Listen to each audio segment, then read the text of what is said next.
Ito na naman tayo guys, video-video na naman tayo dito sa labas kasi meron tayong gagawin dito sa ginawa nating kubo. Magwa-wirings kasi tayo dito. Gusto kong lagyan ng linya ng kuryente kasi pag meron akong dini-DIY dito gamit ang mga di-kuryenteng kagamitan ko, ay hindi na ako gagamit ng extension wire. At saka kung umulan man ay hindi maiistorbo yung ating mga ginagawa. Tuloy-tuloy lang. At kung sa gabi naman ay magagawa pa rin natin ang ating ginagawa kasi meron na tayong ilaw dito sa labas. So ito nga pala guys ang mga materialis na kakailanganin natin sa pagwa-wiring natin. So meron po tayong 2.00mm na duplex wire, meron tayong single switch, 3 gangs na outlet, electrical tape, receptacle, at saka utility box. Utility box ang gagamitin natin kasi wala akong hindi ako nakabili na junction box. Tapos meron din tayong cutter, screwdriver at saka yung plies. So yan ang mga materialis na kakailangan na natin sa pagwa-wiring natin. So bago po tayo magsimula ay meron ako ditong ginawa na wiring diagram. So ito po siya, single switch lang po ito siya kaya napakadali lang po nitong gawin. Kung marunong kayong magbasa ng wiring diagram ay makakapag wiring na kayo. So galing sa source natin meron tayong live and ground. So itong tinuturo ko ay yung ilaw natin papunta sa switch. So yung live ng ilaw, yung tinuturo ko, sundan nyo, yung live ng ilaw ay papunta yan sa ground ng source natin. Ayan. Tapos yung ground naman ay papunta naman sa switch. Tapos yung live natin na galing sa source papunta naman yan sa switch. So kapag switch mo siya, saka pa lang siya magsusupply papunta sa ilaw. So mag-iilaw na siya. So napakadali lang po niya basahin, ano. So kung ano yung nasa wiring diagram natin ay yun din ang gagawin natin dito sa kubo. So napakadali lang nito, basic na basic lang itong gawin. So ayan guys, set up muna tayo dito ng wiring natin sa kubo. So unang-unang gagawin natin ay maglalagay muna tayo ng utility box dito sa poste.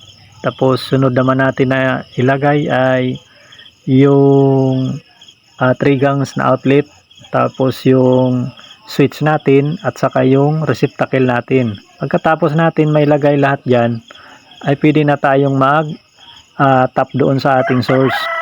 Utility box nga pala ang ginamit ko dito guys kasi hindi ako nakabili ng junction box, pero pwede naman siyang gamitin dito.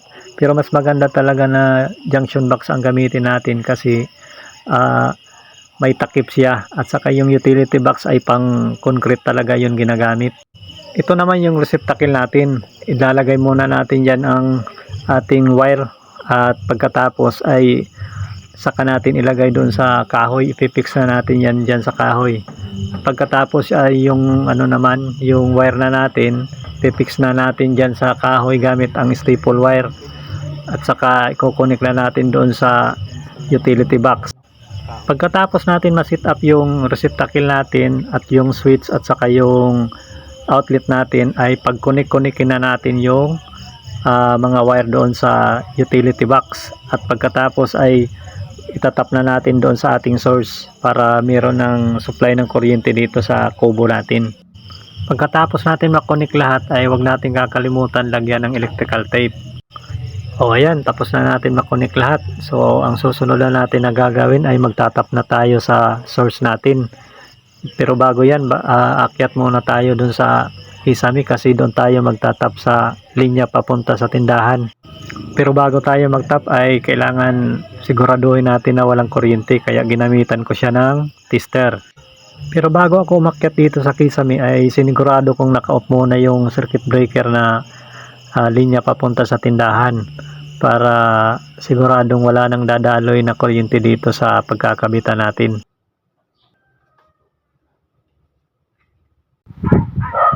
Ayun, tapos na. So napakadali lang. So ito nga pala yung so galing sa source natin na wire dun sa loob ng kisame na pinagkabitan natin. Ito yung wire na galing doon. Tapos ito naman na wire ay papunta dun sa ilaw natin. So testing muna natin. Oh, di ba?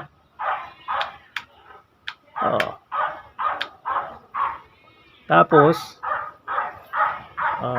ito naman na na wire, papunta ito sa outlet natin para meron tayong dito magamit na kapag nagdi-DIY tayo, meron na tayong source ng kuryente dito na pagsasaksakan ng may mga plug.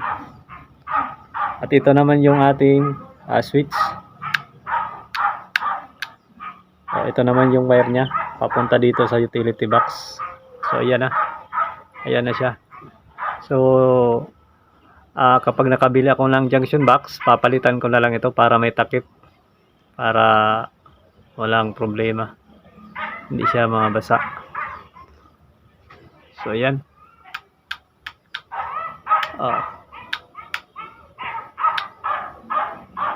Okay, very good.